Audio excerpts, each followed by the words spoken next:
Farm Service, Lauren Steinlegge of Dawn Equipment, Michael Katholinas of Garford Farm Machinery, and then in addition to Randall, Lauren, and Michael, we'll also be joined by Sam Malriat of the Rodale Institute and Ben Kruger of Old School Manufacturing during the Q&A panel discussion portion of our meeting. We ask that you hold all of your questions until the panel discussion portion of the webinar. You can feel free to use the chat box to enter your questions as they come to you throughout the session. That'll just be helpful for us to keep track of the questions as they come in and answer them in the order that they were received. Before we get started, just want to give you a really brief introduction to the Zoom platform for those that aren't familiar. If you hover your mouse over the screen, a few items will appear. At the bottom left of the screen, you'll see a microphone and a video camera, which you can turn on and off yourselves. There's also a chat box for your questions and an opportunity to give reactions, if you want to respond that way. We ask that you please mute your mics if you're not speaking, and the use of video cameras is encouraged but not required. If you have any internet connectivity issues, sometimes turning the camera off can help improve your connection speed. As I mentioned, just to reiterate, if you want to ask a question, please write your question in the chat box, and we'll be responding to them in the order that they're received. If you'd like to ask the question verbally, please still make a note of your question in the box, and then we'll call your name to unmute yourself and speak when it's your turn. Again, this just helps us keep track of things easier. So without any further ado, I would like to introduce our first speaker, Randall Wanger from Mid-Atlantic Farm Service. Randall grew up on an organic family farm in Berks County, PA.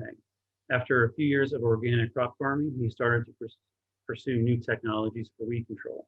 This eventually flowed into equipment sales of specialty products focused on weed management and organic row crops. The Flamestar, which we'll talk about today, was developed totally in-house by Randall himself.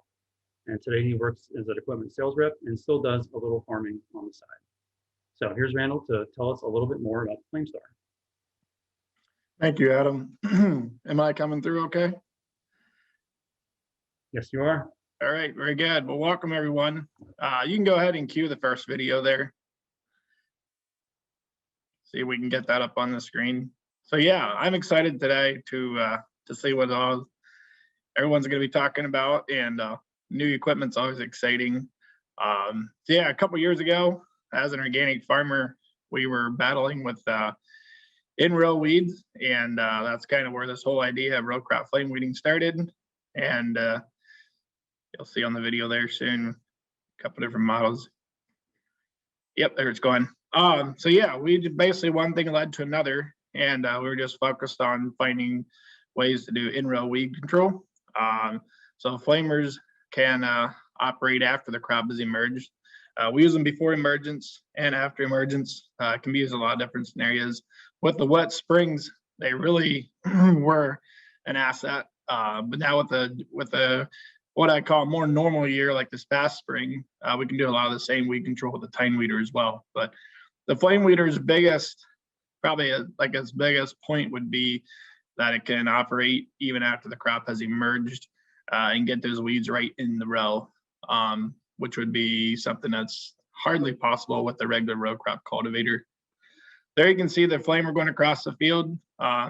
Like as noted there in the video, there's quite a bit of smoke rolling out from all the debris that was in that field.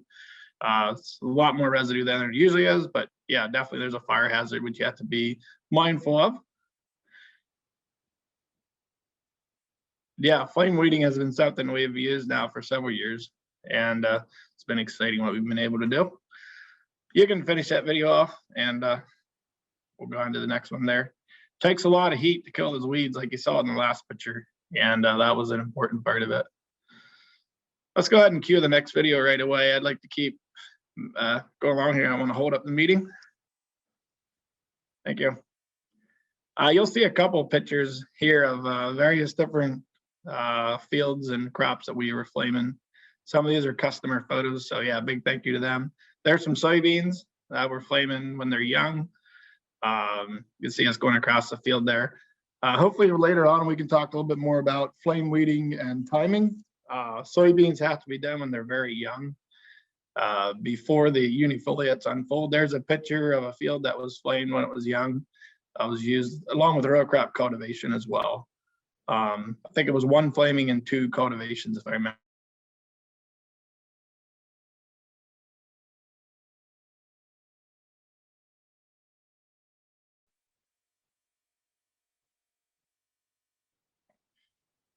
Not sure if it's moving along. Oh, there it's going. I think it froze on my screen. Yeah, so flame weeding there, you see another photo of the corn that was flamed, and before and after. Yeah, just a lot of different pictures there. So yeah, well, hey, thanks a lot everyone for coming on. I look forward to talking about flame weeding with you all more later.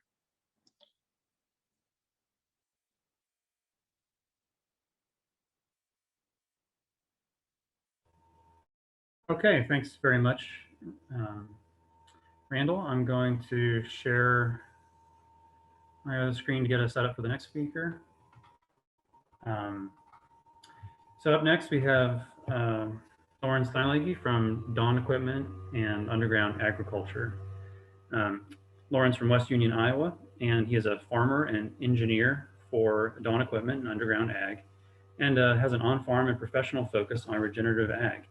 Lauren enjoys the challenge of learning and understanding no-till organics, and is driven by the challenge in figuring out all the intricacies it'll take to develop a successful no-till organic system. Lauren was just awarded the 2020 No-Till Farmer Innovator of the Year Award, and has been a judge for Ag Launch 365 for the last 2 years. We'll start the conversation with Lauren about the Dawn row-mow. So Lauren, feel free to take it away. Good morning, everybody. Thanks for having us here. In this slide on the right, you'll see the first rendition of the row-mow, which is actually Charlie Martin's, the same guy that invented what's become now the Dawn ZRX roller. Since Dawn started with the ZRX, we've always tried to figure out what's the next step to manage beyond the rollers. So if you want to cue up the videos here, we'll start out with the first inception of the row-mow, as we called it. Beyond, we're skipping one here, but you want to back up to the other one first, or?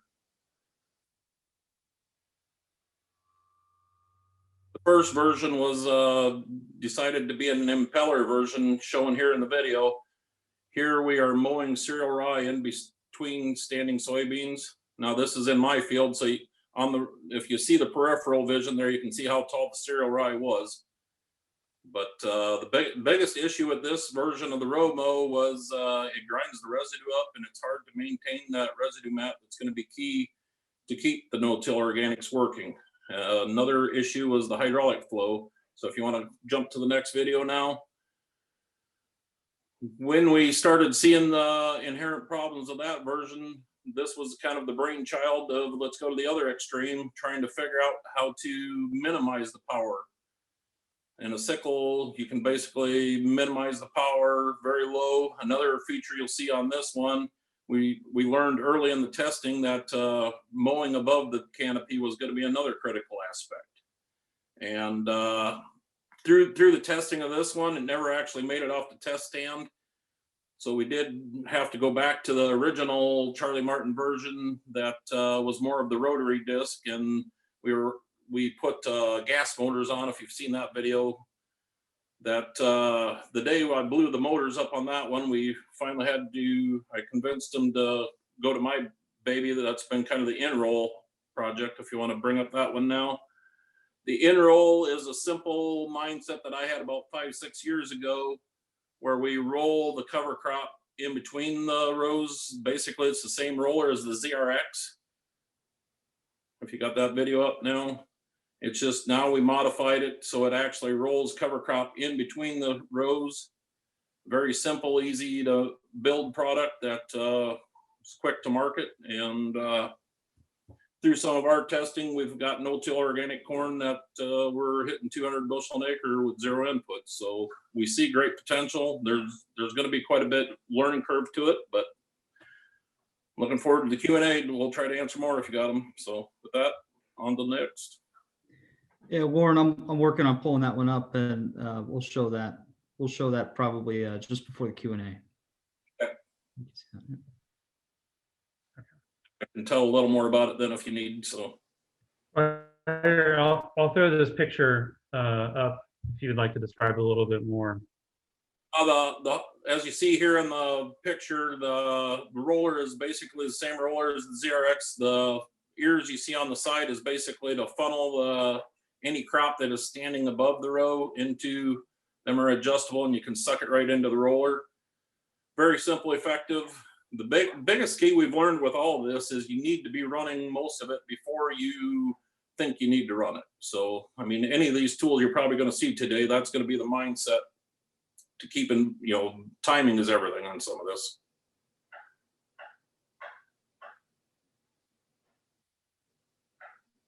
Okay, great. All right, thanks, Lauren.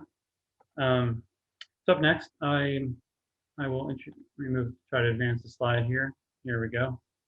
I'll introduce Michael Katholinas with Garford Farm Machinery. Michael graduated from Southern Illinois University Carbondale in 2010 with a bachelor's degree in plant and soil science. After graduation, he worked for sales for 2 different John Deere dealers, and then as a regional sales manager in the ag aftermarket parts industry, and also selling Italian-made high-speed discs. He started with Garford USA in July of 2020 and is currently on the road conducting in-field demos across the country of this equipment. Michael's with us today to discuss a couple pieces that his company manufactures, and we'll start with the Robocrop guided hoe with section control. Michael? Yes, sir. Go ahead and play the video. Okay.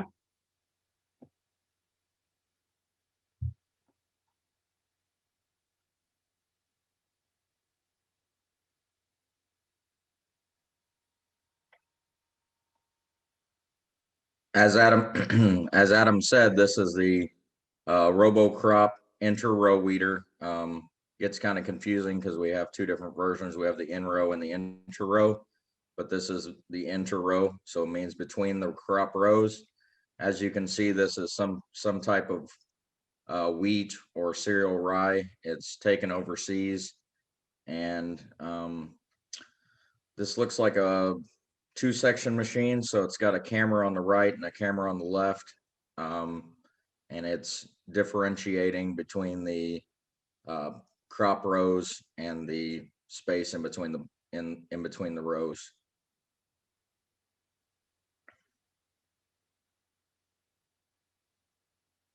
I apologize, the video is kind of grainy.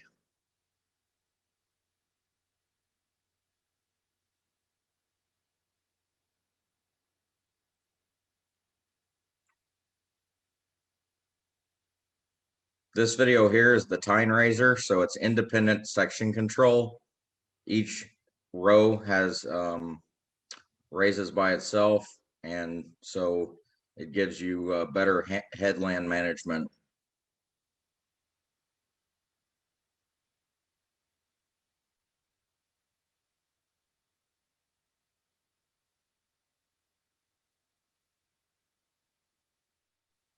This video here is the Zern top cut collect. What it basically is a sickle with a conveyor that conveys the weed seeds above wheat in this video here and up into the basket, and then it's got a hydraulic dump on it like a dump truck. Now, some questions folks have asked about this is, how do you keep the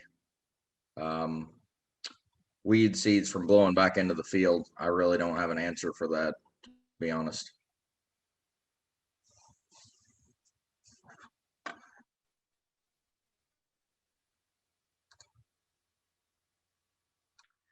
Okay, Michael, we have a couple minutes if you want to say anything more about either the top cut collect or the technology on the robo hoe. It's your call, or you can wait until the Q&A session.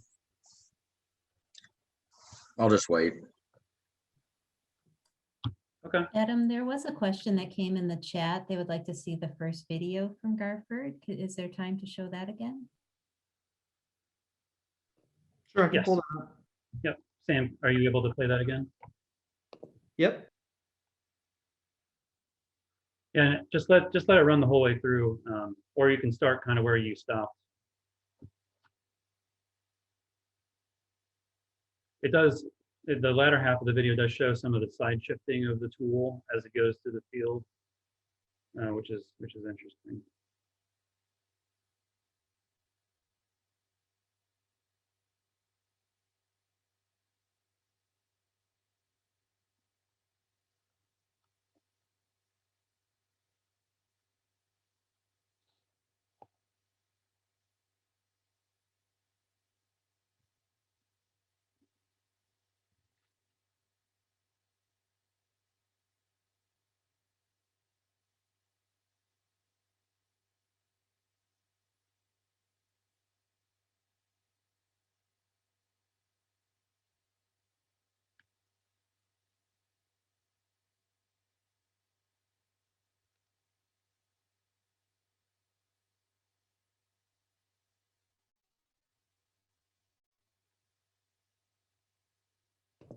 Okay.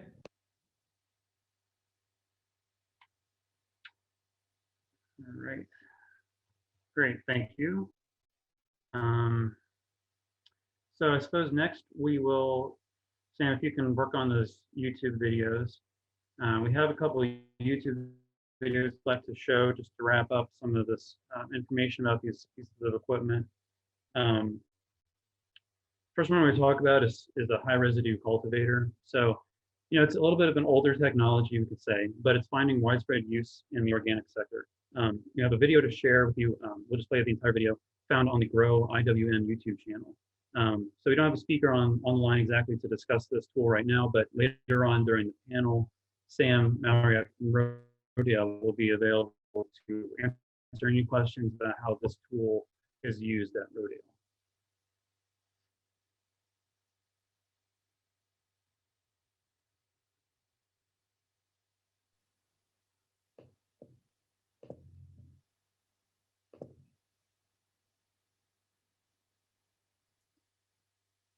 Would you like audio on this one, Adam? Yes, if you can, please. Okay.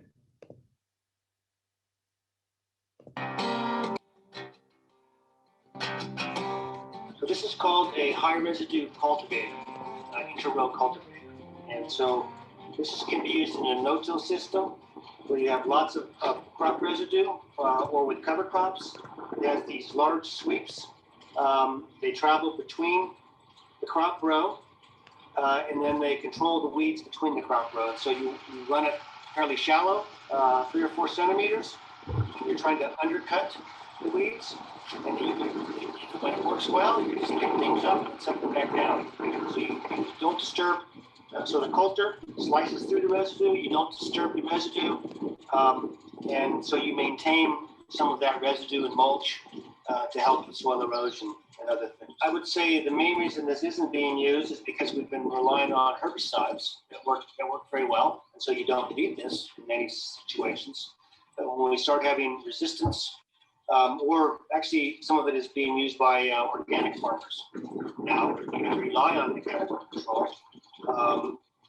With the resistant weed problem, though, I see the need for something other than herbicides. And so we've been testing this to be used in combination with herbicides. One of the problems also is that people that are dedicated to no-till are very resistant to using metal in their field again.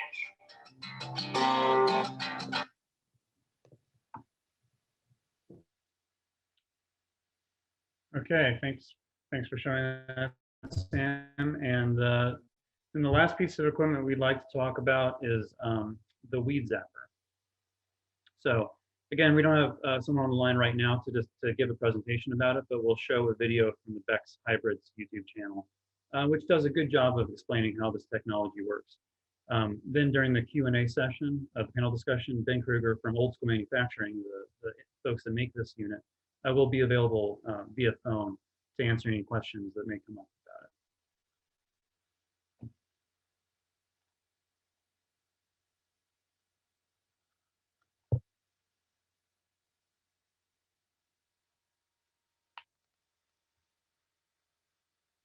Use an ink pen kind of for an example. You have the center point of your ink pen, and that would represent the moisture inside the stem of that plant. So basically, we're going to come across here with that electrode, and we're going to touch the stem that energy is going to transfer down through the inside of the stem of that plant, all the way into the root system, travel across the earth, and back to the grounding cultures themselves. That completes the circuit all the way back to the generator.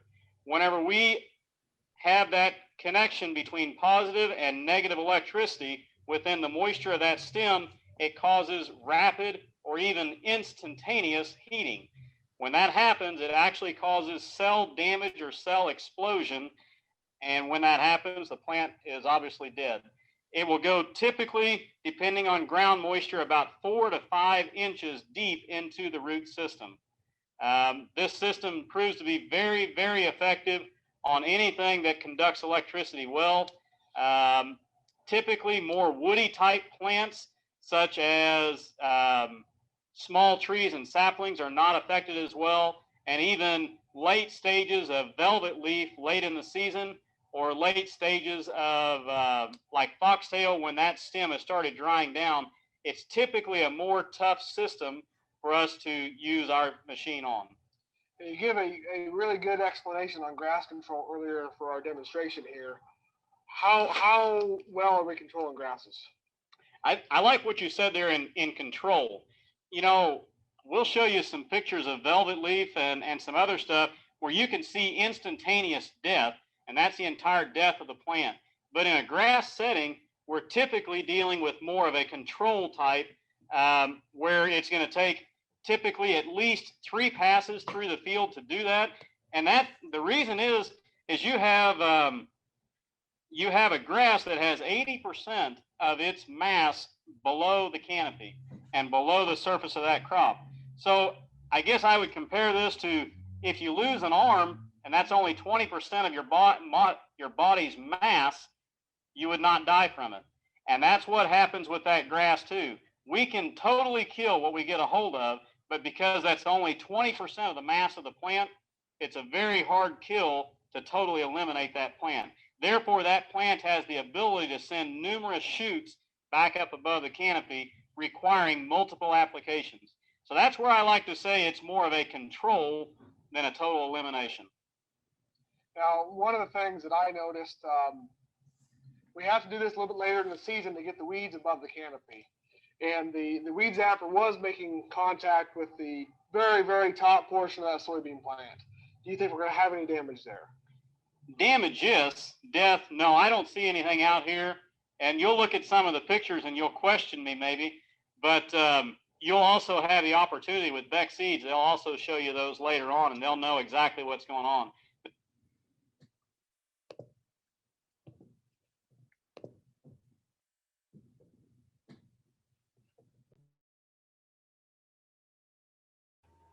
All right, thanks, Sam. So hopefully that will help give a little bit of an introduction to that piece of equipment as well. And as I said, we're lucky enough to have Ben on, the individual that was speaking on the video, here on the line to discuss any questions that you may have. So I guess we'll just move right on to the Q&A panel session. So in addition to the previous 3 speakers we've had, our additional 2 panelists, as I mentioned before, Sam Mauriat. He's the director of the Rodale Institute Crop Consultancy. Sam provides on-site technical assistance to farmers, landowners, and businesses interested in transitioning land to certified organic and regenerative production systems. He's earned a BS in agricultural science from Cornell and has 12 years of farming experience in Pennsylvania, New York, and Maryland, specializing in vegetable and grain production. Also, we have Ben Kruger, who is co-owner of Old School Manufacturing, manufacturer of the Weed Zapper. And they manufacture this equipment in Missouri. The Weed Zapper was designed primarily for agricultural weed control on small, medium, or large-scale farming operations, and is really being produced as a result of weed control problems experienced on their own farms.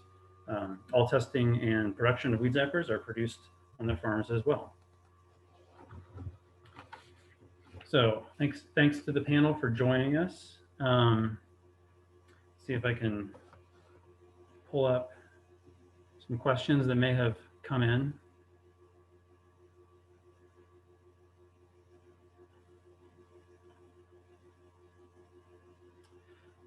Okay, first question we have would be in Randall's wheelhouse. How does the flame weeder manage to not flame the crops? All right, well, I think I can answer that one. And I apologize, my internet connection got really spotty there while I was on, and I thought I lost you guys altogether. So I wanted to address that a little bit more, but that's a great question. So obviously the heat is applied to everything, and that is why timing is very critical in understanding the correct the growing point of the plant and when it can handle the heat and when it cannot, especially in soybeans. So flame weeding is very effective on broadleaf weeds. And so soybeans are very sensitive to the heat. The only time soybeans are safe to flame is when they are, well, pre-emergence always, of course, but post-emergence is before the unifoliate leaves would uncurl. So right as the bean comes up through, you have the cotyledons are closed, they push up through, and then the cotyledons will start to open up and the unifoliates inside there. The unifoliate leaves, before they uncurl, they are going to be protecting the growing point of the plant. As soon as they start to open up, the growing point is exposed and then you'll cause damage. Eventually, once you get the unifoliate stage, you can do like up to 80 or 90% kill in soybeans if you flame them at that point.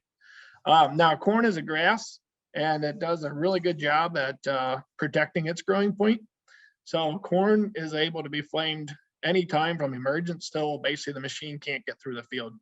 I often say the best results in corn flame weeding will become after the corn is 12 inches tall or taller. The smaller corn takes a while to grow back out of that flaming stress because it will burn the leaves back and it will have to grow back out. If flaming is only done twice in a growing season and you have at least about a week and a half to 2 weeks in between so that it can grow back, you will generally see a gain in yield versus any loss from the flaming because of the increased weed control. So hopefully that answers your question.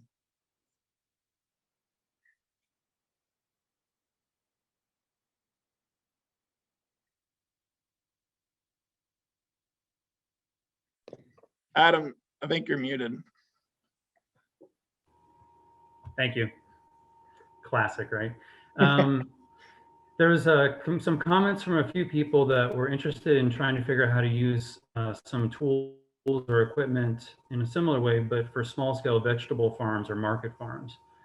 This would be for anyone. You know, can any of the things we discussed today be adapted for vegetable farms, or are there other options for folks to consider?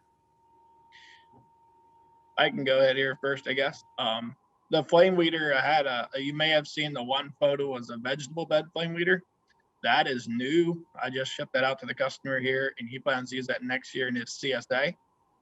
He'll be going through the beds after they're seeded, but before they're emerged to kill off any weeds that are just right there, ready to come up with the crop. So that was something we are doing. And a lot of our stuff is custom built. We're slowly developing a line. It's a new company. It's getting started. So yeah, we're very flexible.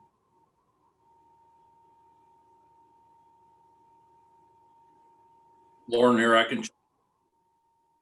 Everything we're offering is a modular build. You know, we're getting to the point where we're going to have complete toolbars and all that stuff, but you can go from 1 row to 24 row. We're working with some vegetable guys. I mean, just last night, we were working with a guy that's trying to harvest sweet corn and plant broccoli in 5 days. And the scary part is the broccoli can only be planted 3/8 of an inch deep. So I think we got a plan together. It's going to be fun to see how that works. On my personal field here, we're going to be using the Intra-Row roller and stuff like that to accomplish that task in zero row. So I think that's a great point Lauren's bringing up there is having that modular capability is going to make it a lot more applicable to more farms, especially vegetable producers. In our last webinar, we talked a little bit about the roller Crimper, which they actually make for small scale farmers. You can roll behind an ATV these days, but I have seen the flame weeder work really well in vegetable applications, but that I think the really exciting part as well is having sort of these smaller modular aspects from places like Dawn Equipment and I&J and coming out and using these on maybe 1 or 2 rows at a time, I think would be really, really helpful.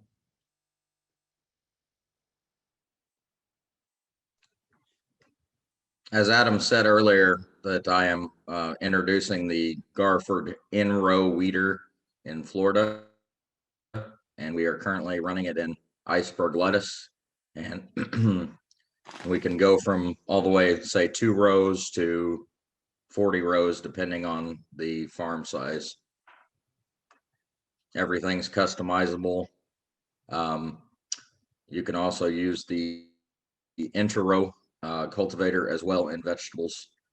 And if anybody's interested, we are doing demos nationwide, so we're trying to find folks to try the equipment on their farms.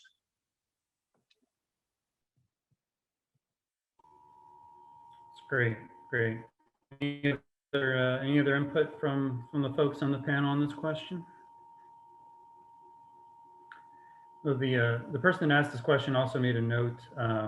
One option for small scale row crops is Solatrak's electric tractor for row crops with a high visibility cultivator. So maybe that wasn't that person, I'm not sure. But anyway, just throwing that out there as another potential option to look at, this Solatrak electric tractor. So I have another question here for Lauren. What are you rolling between the rows, covers and or weeds? Do you have success with 1 pass, or are 2 passes better? And welcome back to PA. Thanks for the welcome back. But any chance you got that video up of the Intra-Row so they can actually see it function? I mean, in testing, we've rolled everything from CRI to clovers, alfalfa, vetch, all that. I mean, the weeds go right down with it. Most weeds, you know, the biggest mindset I've got anymore to what we're doing is if we can suppress the weeds a time or 2, then you can manage them a lot easier. You know, even if you're not truly killing them, long as you can keep them from preventing the seed. Some of it just comes down to simple management, and that's where I alluded to earlier. You know, if we can time it, if you think you need to do it, you might be too late. So you should probably just go ahead and get it done. Yeah, this video will work. I mean, this is no-till corn into alfalfa.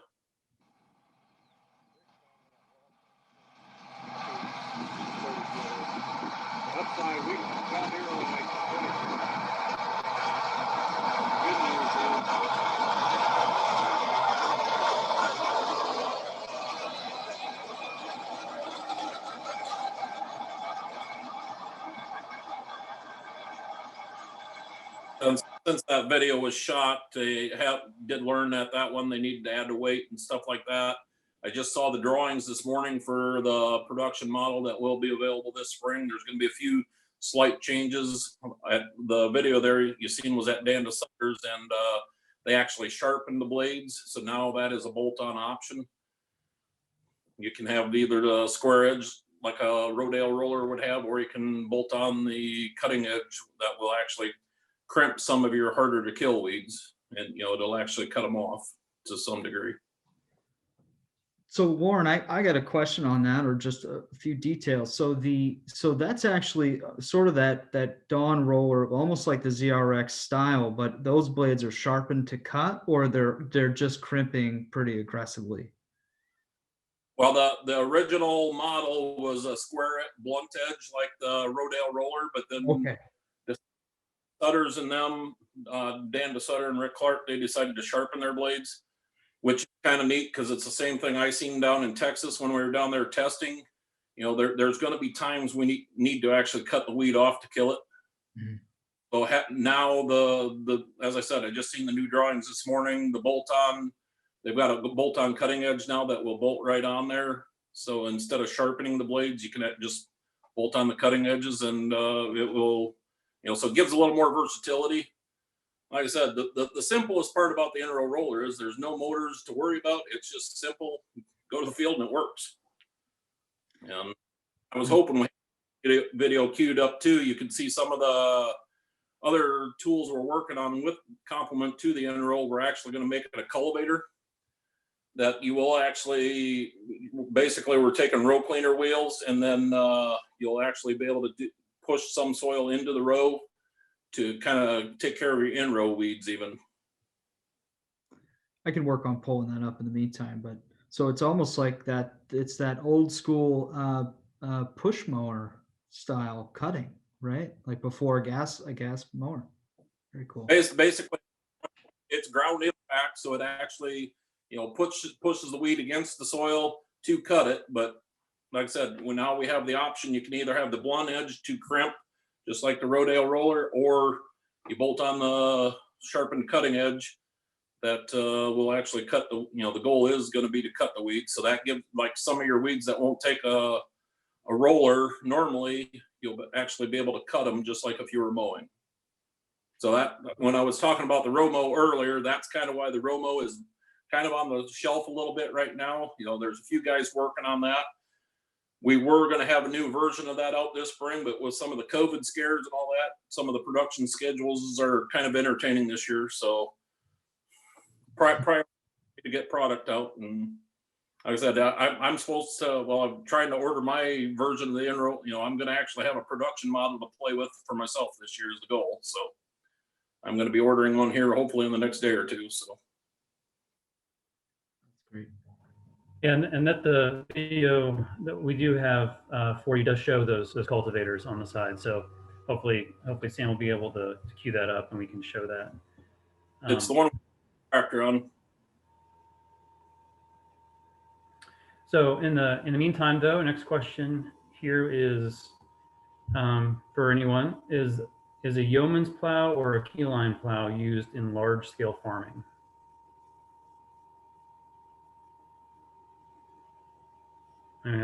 Any thoughts on that?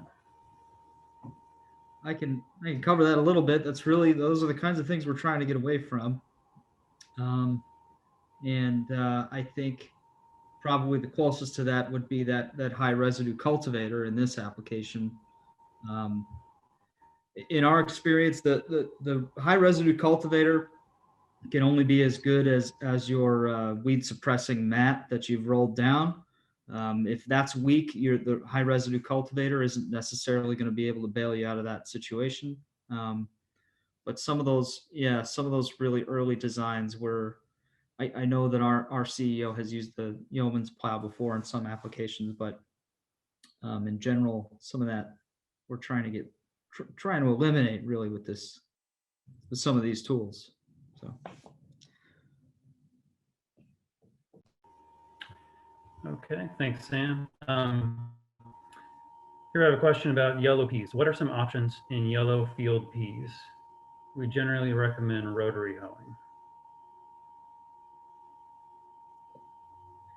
I think that could be a good application for the weed zapper, possibly.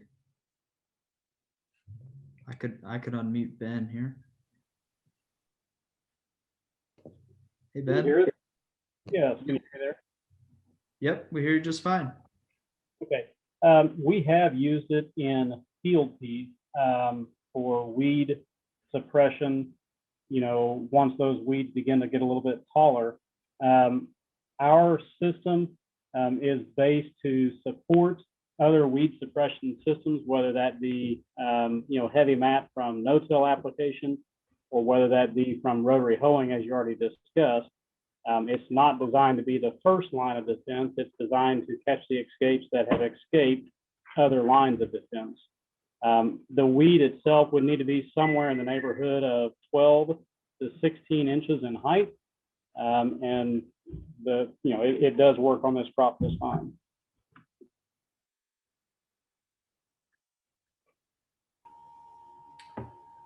Okay, great. Thanks, Ben. What technique would you recommend to control weeds on a vineyard, considering that the rows are pretty narrow and there is an irrigation system that can be damaged?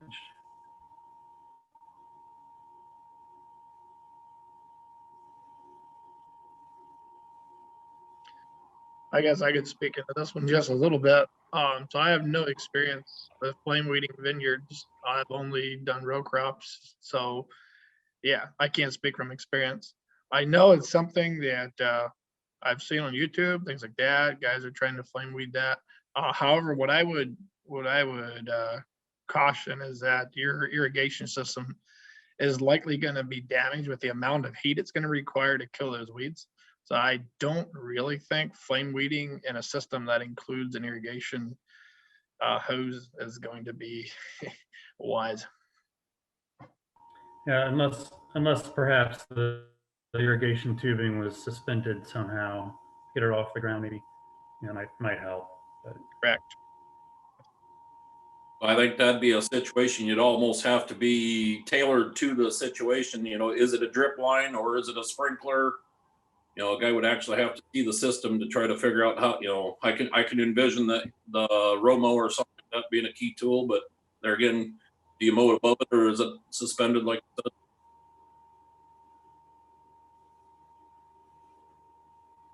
So Lauren, I do have another one of those videos here queued up. I have the right piece of equipment, correct? Yep. Okay, Yes, this is.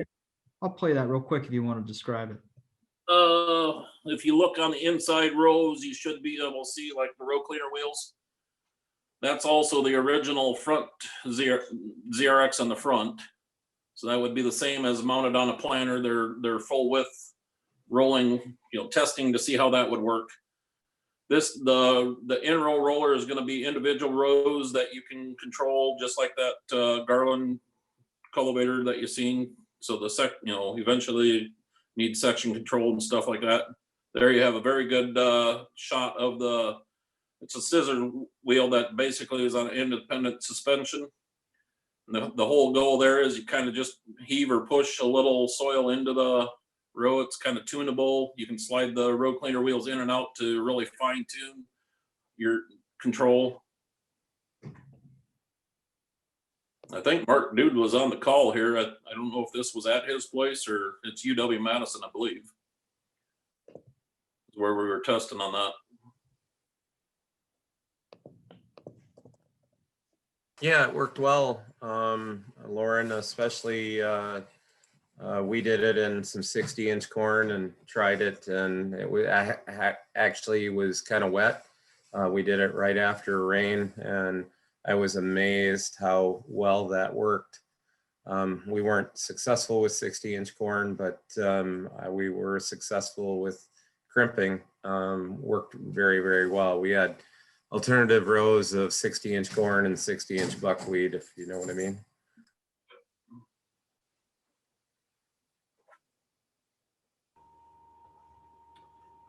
okay, great. So we have another flame weeding question. Are dry beans more sensitive to the flame than soybeans? That's a good question. We're from Pennsylvania, and I've never flamed dry beans yet. I've done corn and soybeans is pretty much all we've done so far. Again, I would say it probably depends a lot on where the growing point of the plant is. So the growing point is protected by, like, corn is a grass, so the growing point's inside of all the leaf tissue. So inside that stalk with all the leaves are wrapped around it. So then it's going to be fine. If it's like a soybean, it has the cotyledons that as it emerges, it has protection there for the first couple of days. Again, you could probably flame weed then. Soybeans can also be flamed when they're about knee high, when the growing point is actually so tall that the flame is down. As long as the flame is kept close to the ground, you can do a successful flame weeding pass. A lot of times at that point, you can do a high speed cultivation pass and get about the same results. So most people don't do the late flaming, but it is possible. So I would say if you're trying to make a decision, you're going to want to base that off information on, just the physical growing point of the plant. I'm sorry, that's the best answer I have. Hopefully I can get some experience someday with that. And maybe somebody else has something. I don't know who's on this call, and maybe one of you guys did this, tried it and it was a failure. Speak up if you did. We don't want to promote failures. Yeah, certainly welcome any real world experience on that question if there's any out there. So this next question would be for everyone. Feel free to give it your best shot. So the question is, tighter row spacings is important for weed competition in small grains. Could the presenters discuss the adaptability of different implements for variable row spacing?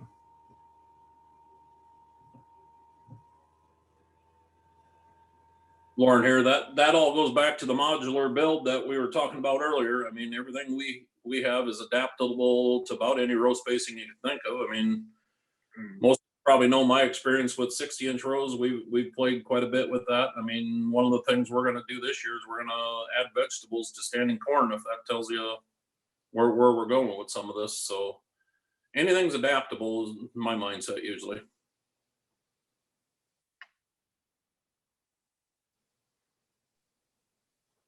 Currently in Texas, we have a fellow that's running a 60-foot machine on 7.5-inch spacing in organic rice. So ours can be moved at, you can order a machine, say 60-foot machine in 7.5s, and say if you grow soybeans or something later, another crop, you can take rows off or expand them, whatever.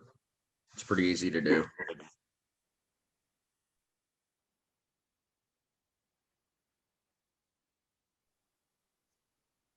Any other thoughts on this? Oh, Ben, go ahead. Yes, sir.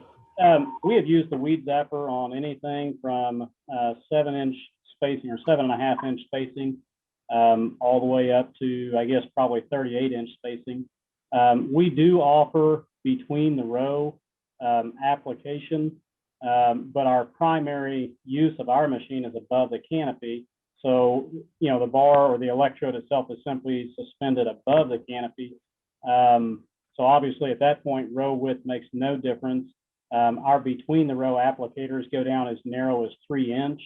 So that, you know, that kind of gives you the ability to move them and fit them wherever you need to on the electrode and accommodate any row spacing that is needed. We have done field trials with planting soybeans using a rotary hoe, you know, 7.5-inch spacing, using a rotary hoe a couple of times, and then using the weed zapper only as weed control with good success. 54 bushel to the acre yield from those trials. So once again, we've used it in every row configuration at this point that we've come up against. I'm not saying we've used it in every one, but every opportunity we've had, we've been able to use it. I'll speak on flame weeding just a little bit, and wheat. Those two do not go together extremely well. So that would be one place where I would probably not recommend flame weeding. It just seemed to really kind of take the yield out of it. Obviously, we got the weed control. That was done by Nebraska University. They've done a lot of flame weeding research. But yeah, at this point, flame weeding is mostly recommended for corn and soybeans. Some guys have done it successfully in sunflowers as well, which would be often done in row crops. So, but yeah, I wouldn't probably not. I mean, so it would depend a little bit on when you flame weed. I mean, if you flame weeded right at emergence, you probably could be fine. The crop will grow out. But if you're flame weeding the wheat in a time where it's going to be about 6-8 inches high or 10 inches high, you're probably going to cause a lot of damage at that point.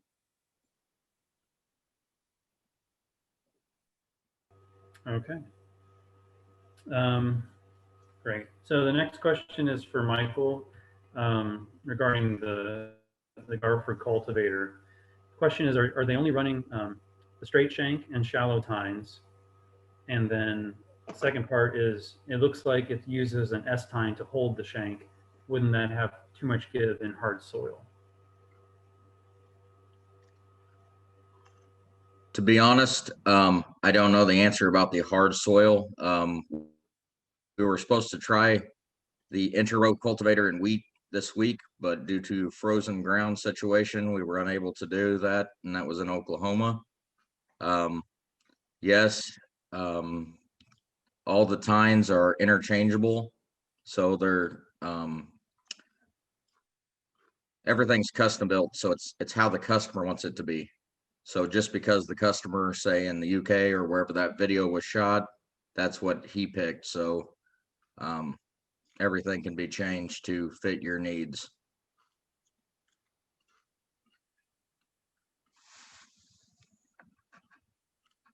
So we have another question that could be put out to everyone. If you could do your best to estimate it, what would be the cost per acre of whichever organic control method you presented today, including amortized equipment costs, labor, inputs, etc.?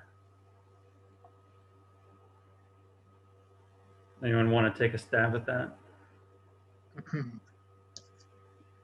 I think that's tough because it depends on, you know, Right.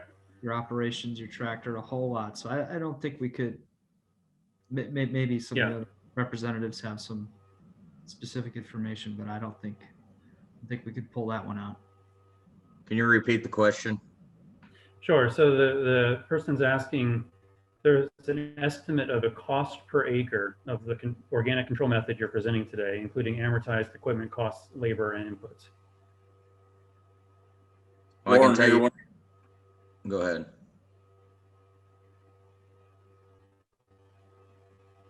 Okay.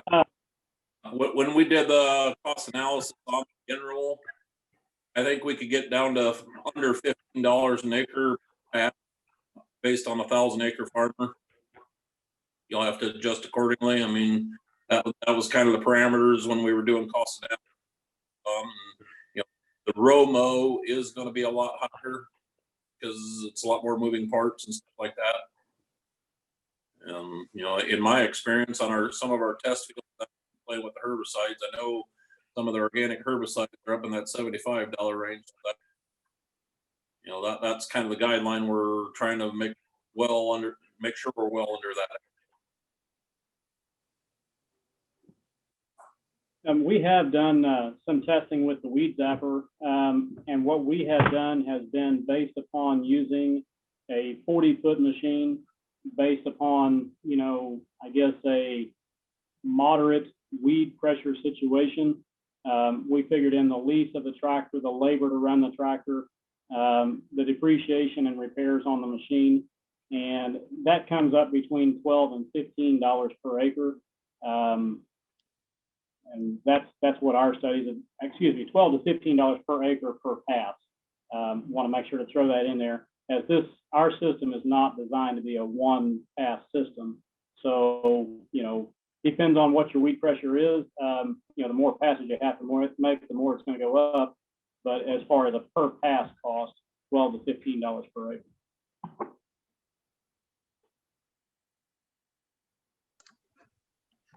I guess I can ask a question to the person that asked us the question. If they're using hand hoers in the field, we really need to know that cost to, you know, figure out the answer. Here in Florida, they're spending on average $400 an acre for hand hoeing and vegetable production. So based on that, and then based on a 12-row Intra-Row cultivator, with everything figured in on a single pass on vegetable production, we figured out that it's going to be about $266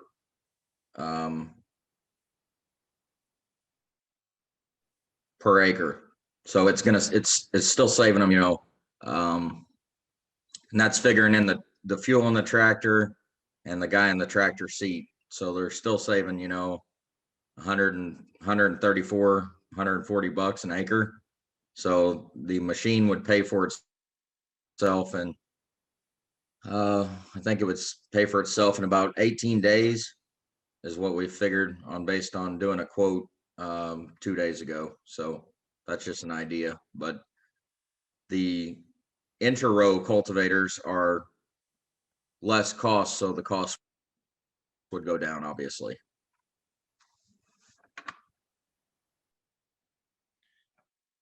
I can speak into flame weeding a little bit. So I don't have a cost analysis on the entire tractor machine and all that per acre. But what we do have is fuel consumption.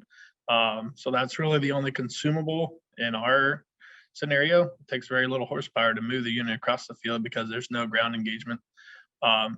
So we're running anywhere from 5 gallon per acre when we flame just on the row. And some guys are setting up the machine to flame the full 30-inch width.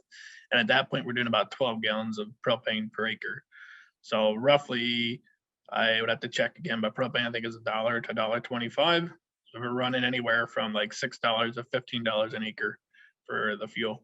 And then you would have to figure your operator, your tractor, obviously, and the equipment. So, but yeah, consumables would be 5 to 12 gallons per acre of propane.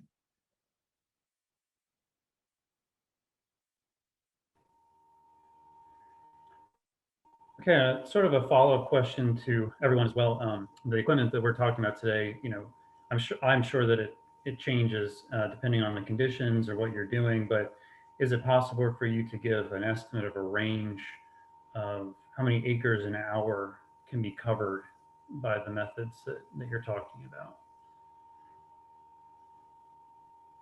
I'll tackle that one. I mean, it's going to come down to your toolbar size and that, but with the Intra-Row, you can run, I mean, we were running 8-10 mile an hour. So factor that by however wide a toolbar you want to run and how much power you have available.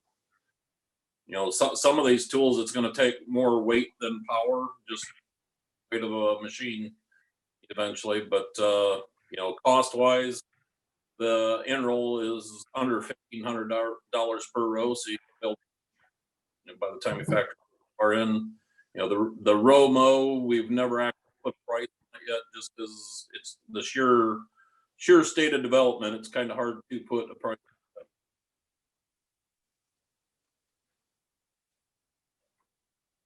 on it. For the flame weeders, we're running around a 6-row. We're running about 4 miles an hour generally. We're getting about 6 acres an hour. 12-row, about the same thing, about 12 acres an hour then. So, yep.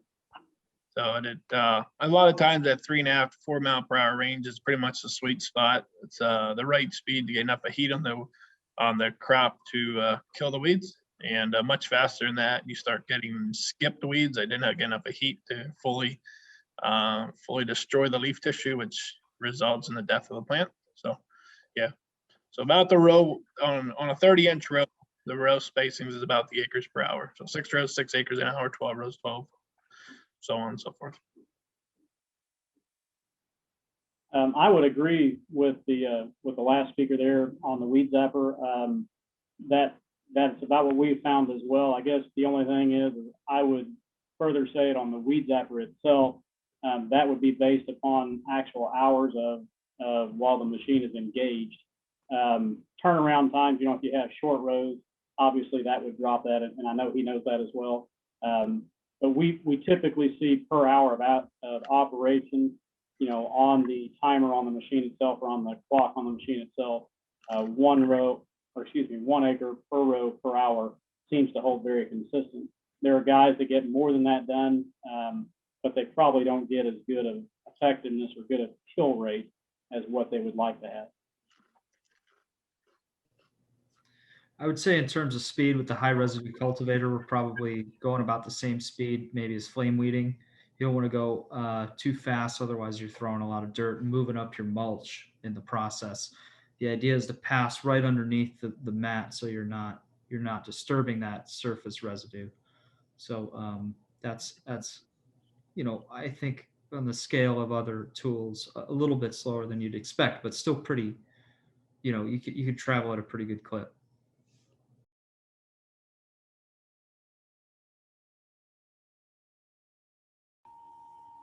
Okay, thank you. Next question is for Lauren. The background of your Zoom screen there is corn. And the question is, are you doing 2 30-inch rows and then 60-inch spacing?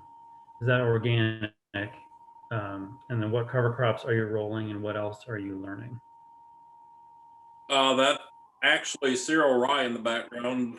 Okay. Everything I do on my precision covers, I would call them, or we set up for relay crop. I mean, that field right there is set up for a relay crop. We will come in April and plant soybeans in there, and then we would harvest the soybeans, harvest the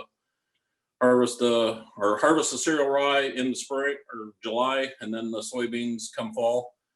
I mean, we are going to be doing that on an organic field this year. It'll be all spring set up. So one day we'll plant the twin row covers, chase it with the planter, planting the soybeans, and then that's where I'm gonna try using organic herbicide on that field, just to, right before emergence, we're gonna burn it off with the organic herbicide, assuming it gets approved again, because the one we used that I liked that worked last year has been pulled off the availability. I believe it lost its approval, I think. Yeah, was that Weed Slayer? Correct. Yeah. It's important to note that's one we were going to take a look at as well, but it has been pulled off. I think the WSDA. By now, surfactant that they had an issue with. No companies are working on it, you know. But then again, it comes down to that $75 an acre. But it is like I said, you know, what we're going to do is very specific. It was a no-till organic cornfield this year, or this past year. We did have a grass issue in it, so my goal is to take the grass out with the weed slayer, and then suppress everything with the canopy of the two crops.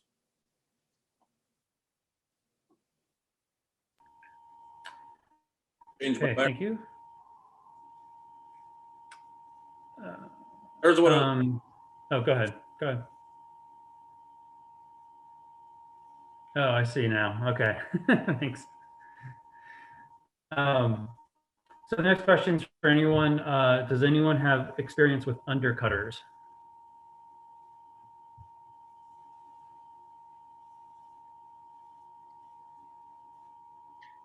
Are they referring to like what Lauren's talking about, like the row-mow?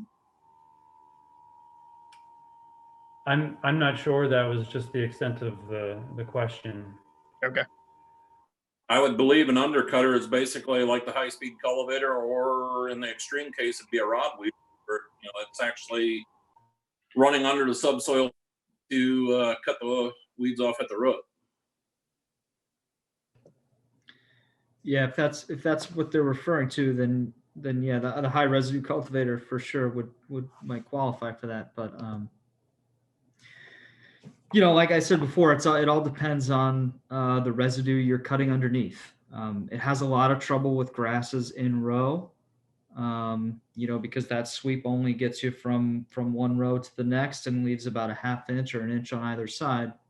So if you have a lot of grass weeds and soybeans, for example, it's going to be difficult to get those in, because they're going to compete in row with your soybeans. So yeah, it can be difficult to time correctly, but it really does depend on the residue that you're working with in the first place. I think those weeds, though, that come up in row above the canopy is a great job for the weed zapper in that sense. So.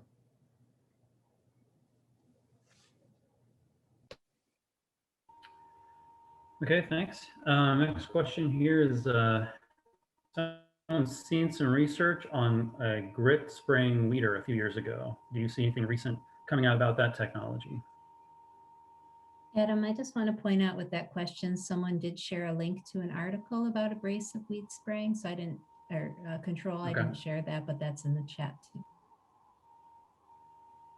Perfect, thank you.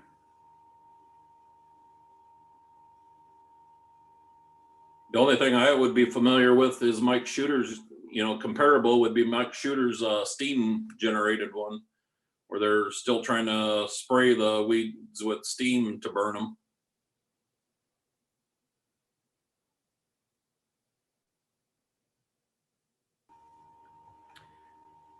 Yeah, so maybe anyone that's interested can check out the link in the chat and read more about that technology. So when crimping cereal rye and planting soybeans, does the planter need to be a no-till drill? What will I need to modify on my John Deere 7000 planter to make it work through crimped rye?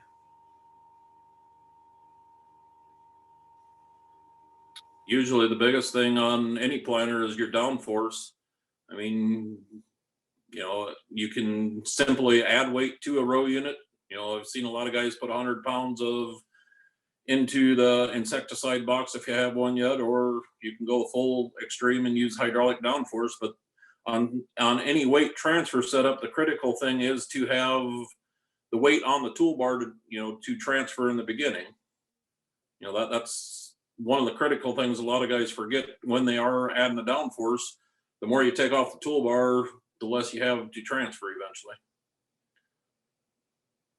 And that would apply to springs, airbags, or hydraulic. So if you're having a hard time penetrating, chances are your toolbar might not be heavy enough. Hey, Lauren, just to follow up on that, have you guys done anything with their prescription tillage discs? That look kind of fascinating. I've never done any no-till. I didn't know if that makes a difference or not for guys. Yes, I did. Well, early in their career, I did a lot of testing with them. I ran their blades on 3 different bars in testing, and I've never put it on the actual corn planter, but I do know a lot of guys are liking it for the simple fact is the shearing action of that saw blade, it just cuts better. So the only negative I've heard is that, you know, early in the game, they did have a wear issue, but if it works, who cares? You're going to spend the money to have a quality product. If you have, you know, if hairpinning is ever an issue, the key is to have the right blades and they will cut. You know, the one thing I have heard is they do take a little more downforce. So, you know, bear in mind, you know, they are a little stiffer blade. They are, but they do work. I mean, Kevin Kimberly, you know, he's one of the planter guys that a lot of guys refer to. He's sold on them. He recommends them on every planter they're selling. You know, me, I prefer just putting on a simple new blade, but as you've seen before, you know, we're solid no-till, but a good firm, we don't have hairpinning issues. So it all depends on figuring out where your problems are. Thank you.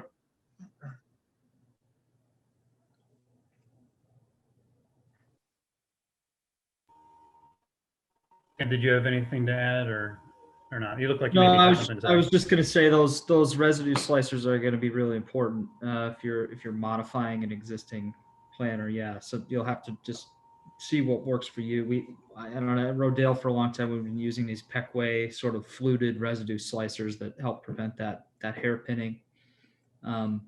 We have not been using row cleaners on soybeans.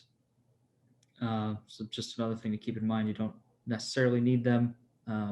But that's a different story for corn if you're going to try, you know, a no-till corn. So just something to keep in mind when you're talking about modifying an existing planter. Yeah, and the key to that Peckway that you mentioned there is it actually has a gauge wheel beside of the blade and it holds it while it cuts it. So for those not familiar with it.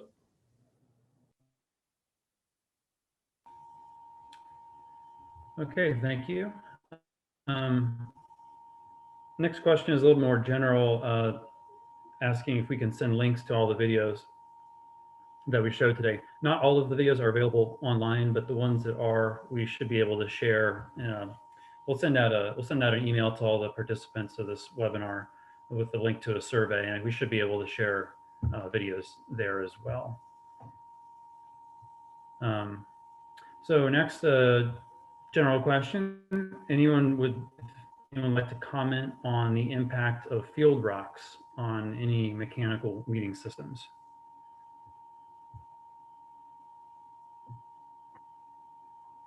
What do you want to know?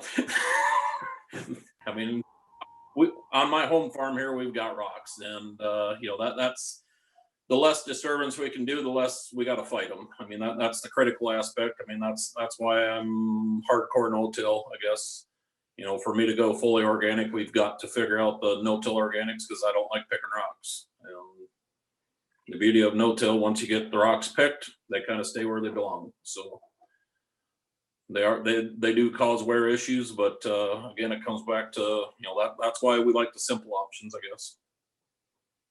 Low impact and no disturbance. The more disturbance we have, the more weeds we fight.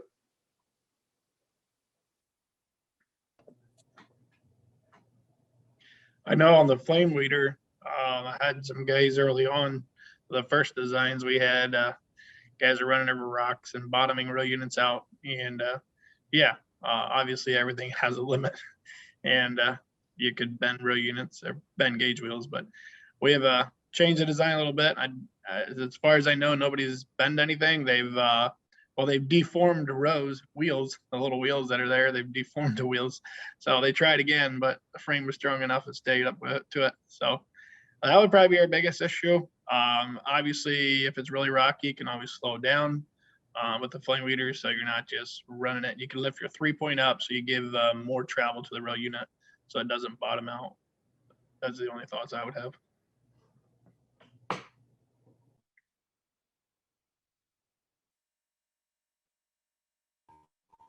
Okay, great. Here I have a question next about the row-mow. The question really is just has the concept proven to be too much of a challenge to master, or has it proven to not be as effective as other potential weed management tools? I'm fully aware of 2 production models that are out there. There's a young kid in Indiana that is selling one. Isaac Grecian, I believe, is his name. And then tomorrow I'm going to be on a panel with a guy from Wichita, Kansas, the row shaver. So I mean, there is production models out there, but they are high wear, high maintenance. I mean, if you guys seen Rick Clark, he's using one of the Grecian ones that's a 20-inch. He's not having problems, but when they go to the 30-inch, there's, that extra torque and drive is what starts causing the issues. And, as you've seen in the one video there, the first one we ran at my place, we were draining the hydraulic sump on a 8220 Deere, which is a fairly modern tractor. We were draining the hydraulic sump and we couldn't keep enough hydraulic flow to it. So, it's kind of that yin and yang. I know, like the Rick Clark one, they're using 5 outlets on the tractor to supply enough hydraulics and still having heating issues. So they're, and it's as simple for me as the minute you grind that residue up through a mower, you're going to start fighting the weed issues because your residue mat is breaking down almost too quick. So yin and yang type deal. I mean, we're not giving it up because, there's going to be, just like herbicides, you're going to need different modes of action. That's why it's nice to see all the other guys on here. I mean, there's other technology coming too that's going to help support some of this, but probably the best way to describe what some of us are doing now is a good friend of mine said, we're building the airplane as we're flying it. So that's where we're at.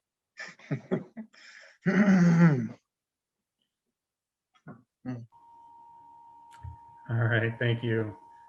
Not sure I love that analogy, but it works. Okay, so this is open to anyone that'd like to tackle it. Does anyone like to talk about the effectiveness of the weed control of their tool or technology compared to a conventional herbicide use, in corn, grain, and soybean rotations?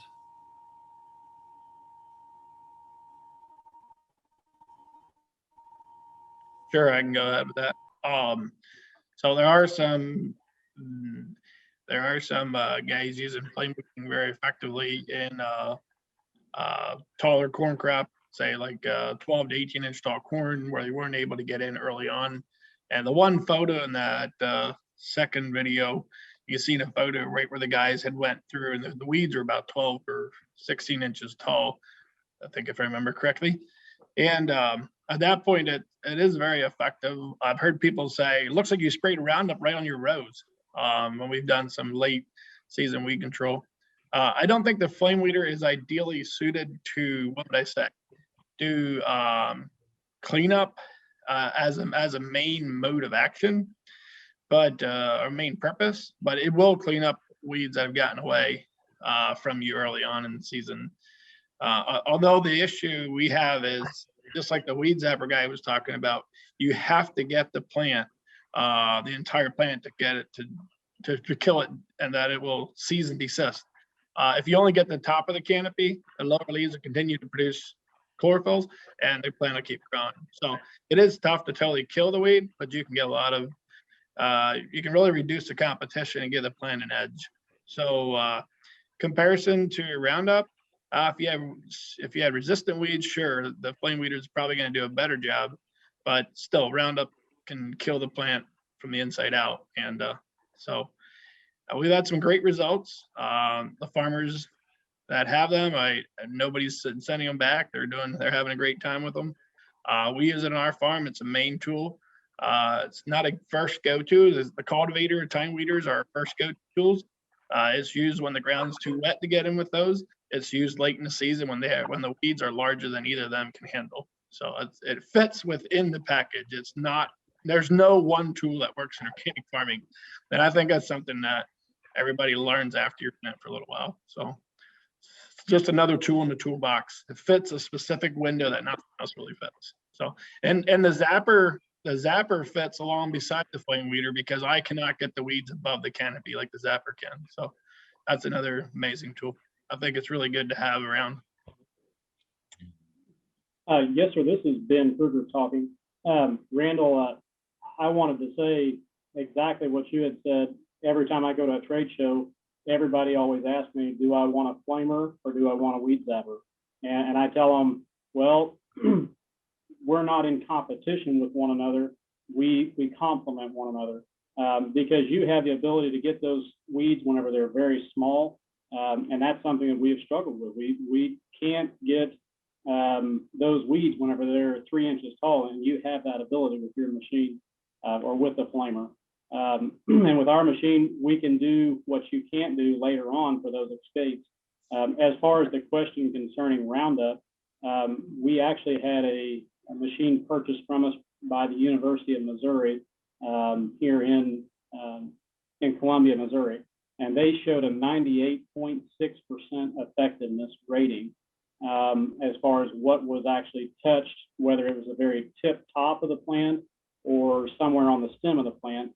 98.6% of the weeds that were touched did die completely from one application of the zapper. But this is a poor analogy, but it's the best one that I've got.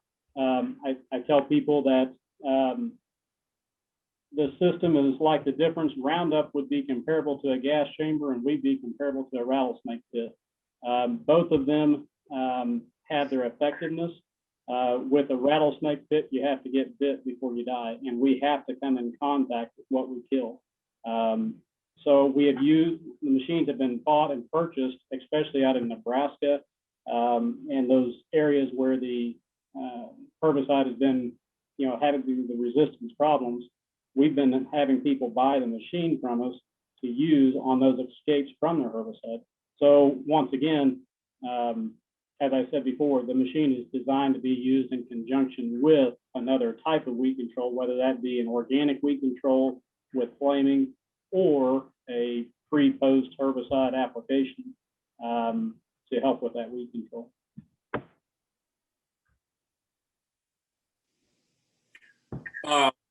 Add to that conversation is I'll put my farmer hat on, and remember I'm a conventional farmer on all my production acres, other than, we do have an organic field now that we're starting to expand into. But the biggest thing I foresee is Iowa State University released data this fall that metabolic resistance is becoming the big thing for your conventional farmer, where the conventional herbicides now are actually create resistance to herbicides they haven't even invented yet. So I think we're going to start seeing the situation where more and more conventional farmers are going to start reaching out and looking for organic practices. I mean, essentially, because it's the only tools left. Your conventional farmers losing the easy button. The Intra-Row roller itself, I've been using it about 5-6 years on my farm, and we've herbicide on regular production beans.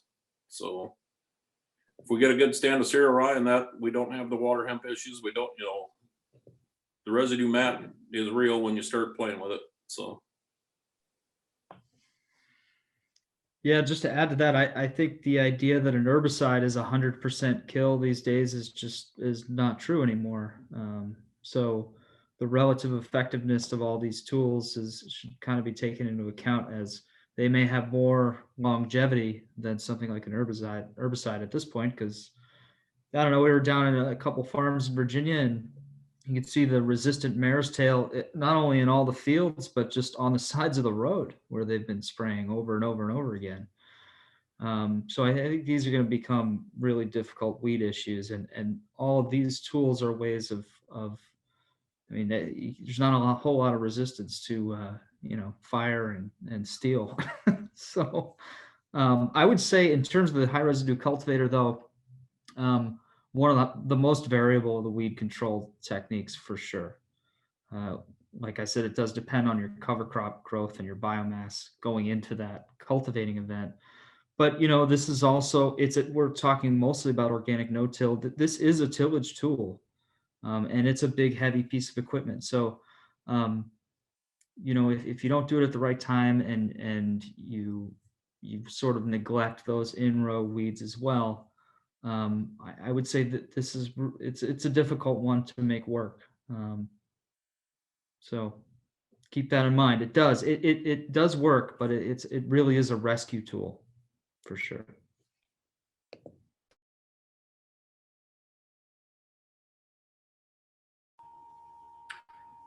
Okay, thank you, everyone. Next up, Sam, I have a question here about what weed control tools are used at Rodale in organic no-till. Well, we're trying all of these, really. We've tried just in the past year. We're getting into the Dawn ZRX system and trialing those. We're trying terminating cover crops with the Flame Weeder. So we are testing all of these out. It can be difficult because we're constrained by research design. So we don't always have that flexibility to try something else very quickly. If it's in a 3-year research trial, it can take a little while for us to come up with, rigorous results. So I would say what we're most excited about now is experimenting with cover crops and some roll downs, maybe, in buckwheat, planting corn into alfalfa, some strip till mechanisms. So I know that's not no-till, but we're getting close. Some of these things I'm really interested in, particularly where, what the plan B is for when something breaks down in an organic no-till system. So for example, if you're planting cereal rye in the fall and you'd like to roll it down and plant soybeans into it, what is your plan B if, for example, that rye got planted too late and you have a thin stand of cereal rye? How does that now fit into an organic no-till system? Your best bet at that point may be to till, but how do we get around that? Is there a way we can mow and interseed something else that's a little shorter? So these are all things, the organic no-till system is by no means a complete flawless system yet. So what we're working on is trying to make it continuous, trying to work a few more perennial covers into it, and even working grazing into this whole system. Something that helps cycle nutrients a lot better, but it also gives us another option for cover crop termination, if you think about it. So those are a couple of things we're looking at now.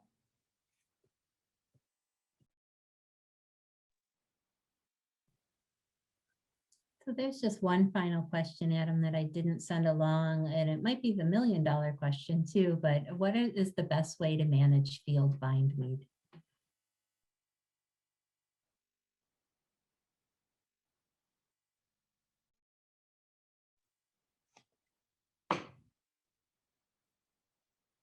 I got nothing. Anybody?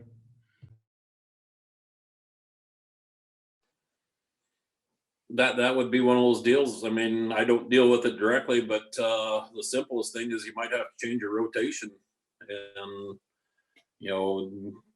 we can try to figure out the tools aspect, but sometimes it comes back to the rotation and changing your overall practices. Figure out what is there in the first place, I guess. Could you repeat the question? Oh. Yes, Sorry, what's the best way to manage field bindweed?